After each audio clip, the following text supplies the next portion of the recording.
నిన్న పున్నమి రాత్రి మావడిలోని దురపోతివే తెల్లవారి లోసి చూస్తూ తెల్లవారి లోసి చూస్తూ వెళ్ళిపోయావా గల్లు మన్నావా ఎక్కడైనా నరసమ్మ గారు ఎక్కడున్నావో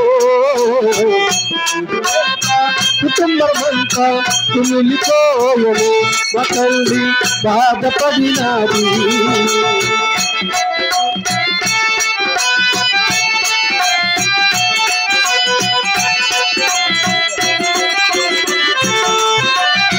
దారి తప్పి పోతివాని వారి సంగతి మరచినావా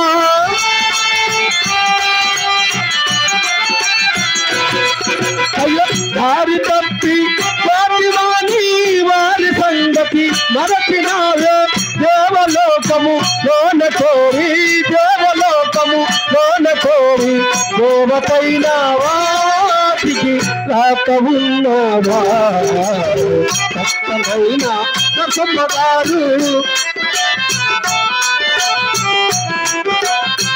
కుటుంబమంతా కుమిలిపోవే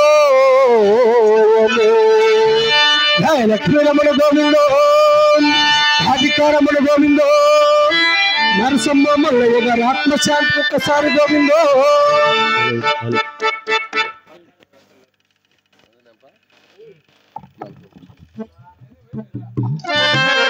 హలో హలో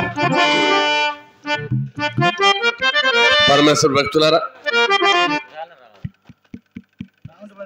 ఈరోజు నరసమ్మ ఆత్మశాంతి కొరకై వారి కుటుంబ సభ్యులందరూ కలిసి ఎంతో భారీ ఖర్చుతో అన్నదానాన్ని భక్తిరసమైనటువంటి సాసల చిన్నమ్మ కథను ఏర్పాటు చేశారు. మహానుభావులారా, ఎవరైనా పుట్టిన వారి గిట్టక తప్పదు. వాస్తవానికి ప్రపంచంలో విచిత్రమైంది ఏంటంటే చనిపోయిన తర్వాత ఏడవడమే విచిత్రం అంట. ఎందుకంటే అందరికీ కూడా తెలుసు చనిపోవడం, మర్చిపోవడం, వారానికి ఒక రకమైన మరుపు, నెలకు ఇంకో రకమైన మరుపు, 6 నెలల తర్వాత కలవరిచలు ఉండరు, సంవత్సరం తర్వాత అసలు తలుచుకోలేం. ఇలాంటి జీవితానికి, మాయా జీవితానికి ఎన్నో భ్రమలు, భ్రాంతులు, కక్షలు, పగలు, పట్టింపులు ఇవన్నీ కూడా ఉన్నాయి మహానుభావులారా. కాబట్టి ఇటువంటి నాటకాలు ఇప్పటికే కనుమరుగవుతున్నాయి. ఇటువంటి సాంప్రదాయ కళలు, కళాకారులు రాణించాలన్నా ప్రజలే ఆదరించాలి. చిన్నమ్మ కథ అంటే ఎవరింటారు, హరికథలు అయితే ఎవరింటారు అని ఒకరి మీద ఒకరు వేసుకుంటూ ఇలాంటి సాంప్రదాయ కళలను మనము మర్చిపోతున్నాం. దయచేసి ఇటువంటి సందర్భాల్లో మా శక్తి కొలది మాకు వచ్చేటువంటి నాటకాలు సాసల చిన్నమ్మ కథ, దేశంగరాజు కథ, చెంచు నాటకం మేము కూడా మహా తెలిసిన వాళ్ళం కాదు, ఏదో గురువుల వద్ద నేర్చుకున్నటువంటి చిన్న చిన్న కళాకారులం. కాబట్టి మీ బిడ్డలే భావించి అప్పుడప్పుడు ఇటువంటి సందర్భాల్లో కళాకారులు ఆదరించాలన్నా, కళాకారులు పోషించాలన్నా, ఇటువంటి సాంప్రదాయ కళలు బ్రతకాలన్నా ప్రజలే ఆదరించాలని చెప్పి మనవి చేసుకుంటూ, మరి ఎవరు కూడా శాశ్వతం కాదు.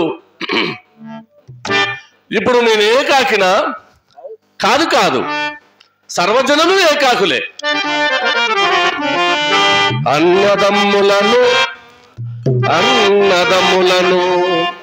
ఆలు పిల్లలను కన తల్లిదండ్రులను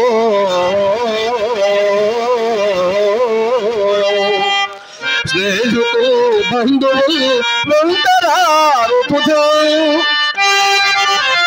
వెంట వచ్చి వెడలిపోయము సామ్రాజ్య వైభవము, వెడలిపోయము నా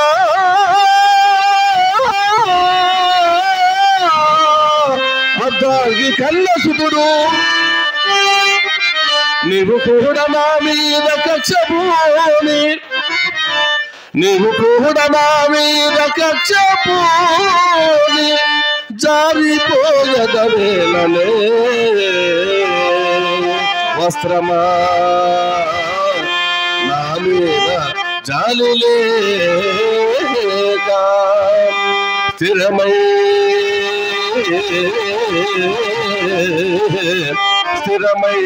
సంపదులెల్లా వెంటనొక రీతి సాగిరాము ఏరికి ఏసరికి ఏనాడు విధించలో విధి అది అవశ్య ప్రాప్తంబు అద్దానులెవరు తప్పించదరు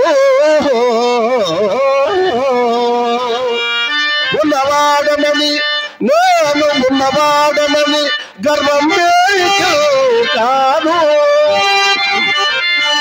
కింకరుడే రాజగు రాజే కింకరుడగు అది కాలానుకూలంబుగా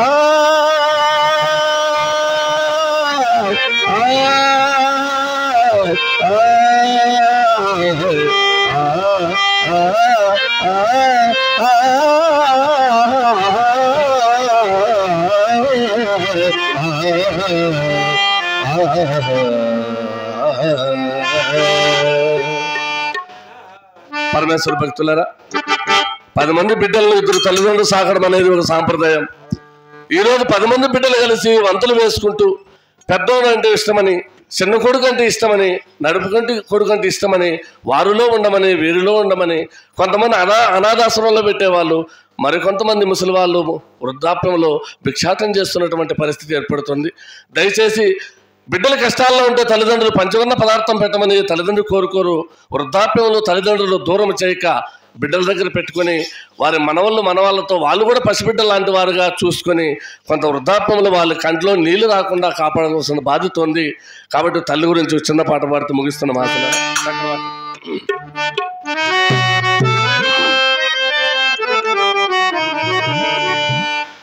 అమ్మా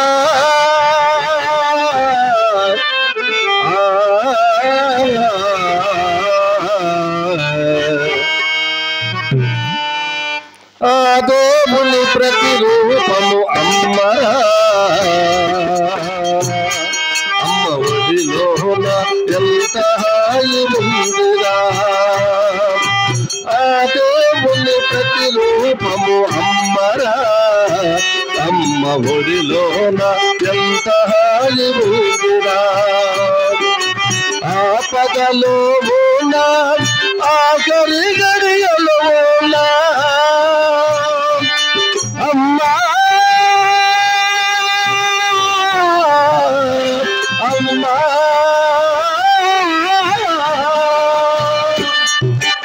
ఆపదలో ఉన్నా ఆఖరి గడియలో ఉన్నా అమ్మ ఒడిని చేరితే సేద తీరుతుంది మన బాధ తీరుతుంది, సేద తీరుతుంది మన బాధ తీరుతుంది. ఆ దేవుని ప్రతిరూపము అమ్మరా, అమ్మ ఒడిలోన ఎంత హాయి ఉందిరా. ఆ దేవుడు అందరికి అగుపేచలేగా అమ్మ రూపులో ఇలకు అరుదూచులాడులా. మమత అనురాగాలకు మారు పేరు అమ్మరా, మానవ లోకాలకు కడమూలము అమ్మరా, మానవ లోకాలకు కడమూలము అమ్మరా. ఆ దేవుని ప్రతిరూపము అమ్మరా, అమ్మ ఒడిలోన ఎంత హాయి ఉందిరా.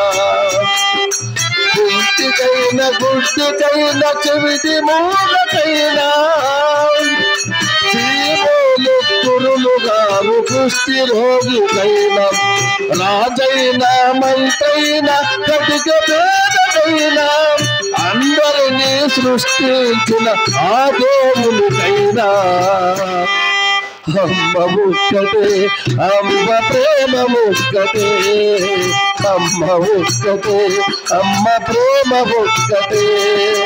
ఆ దేవుని ప్రతిరూపము అమ్మరా, అమ్మ ఒడిలోన ఎంత హాయి ఉందిరా, అమ్మ ఒడిలోన ఎంత హాయి ఉందిరా, అమ్మ ఒడిలోన ఎంత హాయి ఉందిరా.